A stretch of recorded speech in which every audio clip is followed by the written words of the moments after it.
Joining me right now is the host of Kudlow at 4 p.m. every day here on Fox Business. He's the former National Economic Council Director, Larry Kudlow. Great to see you this morning. Thank you so much for being here. We're waiting on the jobs numbers out on Friday. We just got the ADP number, Larry, and yet the federal government is going to throw stimulus. It's going to throw higher taxes. It may very well throw higher interest rates at an economy that seems to be doing very well on its own. Your reaction?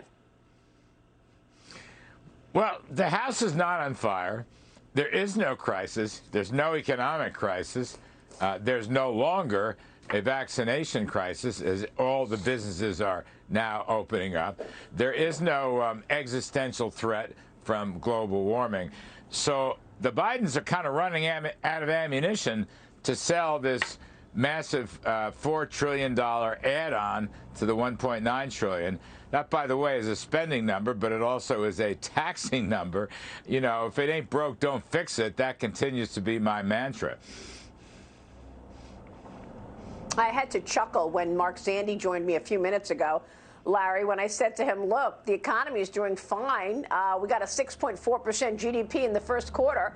We're expecting up to 9% growth for the year 2021. And he said, well, first he said the economy is booming. But then when I said that, he said, well, the reason it's booming is because the $1.9 trillion stimulus package and the stimulus checks going out to people. What do you say? Well, you know, I think those stimulus checks had some impact in the month of March. I don't deny that.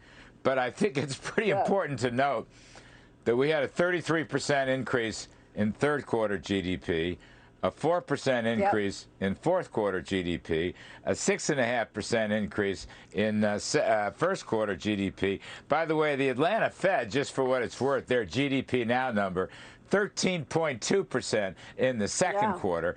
The stimulus checks played a modest role in consumer spending.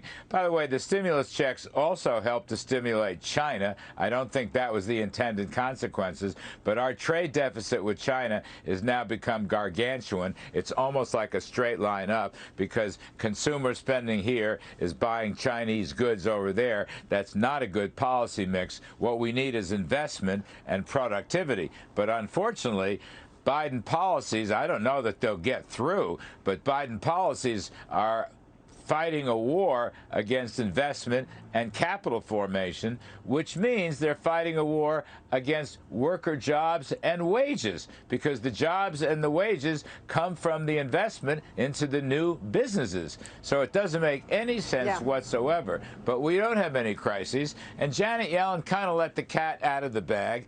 She was speaking the truth, if only for an hour or two, until the White House got to her, and she had to walk that back. I've seen this before. It'll happen again. But you can't have, Maria, you can't have real GDP growing at 6, 7, 8%, nominal GDP growing at 10%, and a 160 10-year.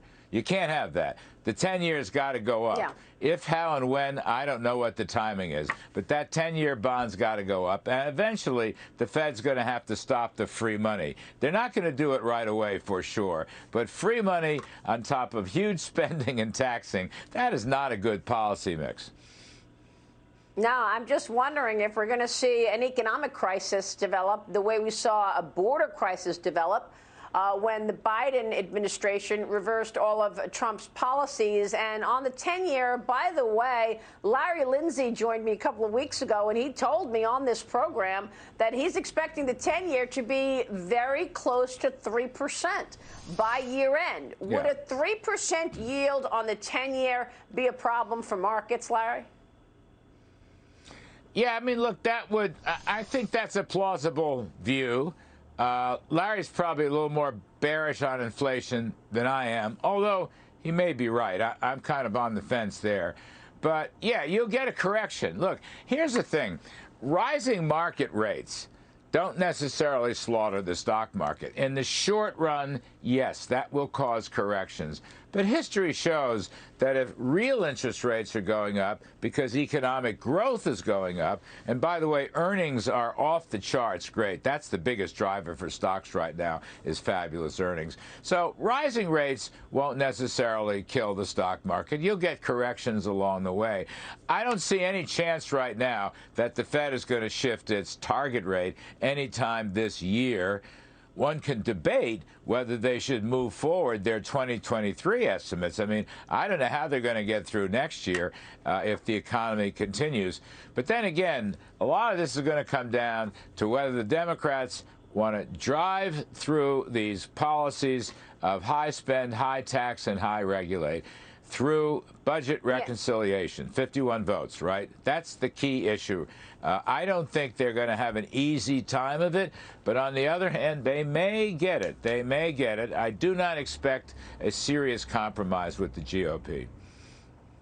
Yeah, no, I think you're right. I think that's what they're waiting for. They'd like to have a decision by August, but they could actually get this through reconciliation if they wait and they do it later on in the year. They can push it through, Larry. So much for unity, which Joe Biden told us he was going to create, unity, bring everybody together. So far, everything he's done is either executive order or along party line.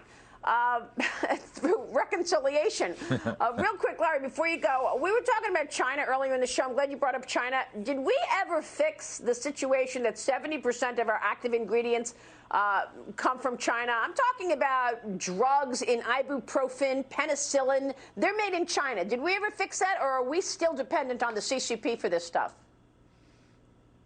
Well, look, to a large extent, we're still dependent on some of those raw materials. But of course, our pharmaceutical companies have done a fabulous job with the government in Donald Trump's Operation Warp Speed.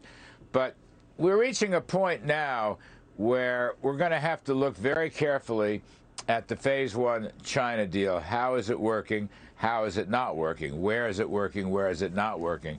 I just raised this.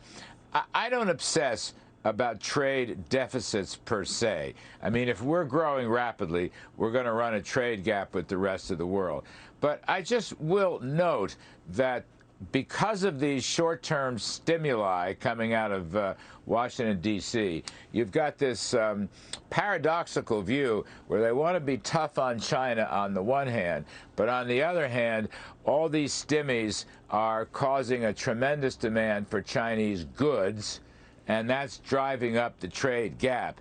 So it doesn't look like a great story to me. And at some point, the Biden trade negotiating team, whoever that's going to be, is going to have to take a hard look at that to make sure that U.S. exports are being permitted to flow freely, which was part of the deal. We have to revisit that issue because the trade balance is getting more and more unbalanced, and I want to see what the structural causes of that is. If we can export to China, fine. But if they're blocking us, not fine. Yeah, it's also not fine for Americans to have to rely on the Chinese Communist Party to send us the medicines that we need. Something as simple as penicillin and ibuprofen, the raw materials being made in China, is unacceptable. And the Biden administration should change that, because during the pandemic, we were threatened by the Global Times, Xinhua News telling us maybe we won't send those active ingredients. Yeah, deal with it. This is a major issue. Larry Kudlow, we will see you today. I know you got a fantastic show, breaking news at 4 o'clock. We'll see you on Fox Business. Kudlow is weekdays, 4 o'clock on Fox Business. We'll be right back.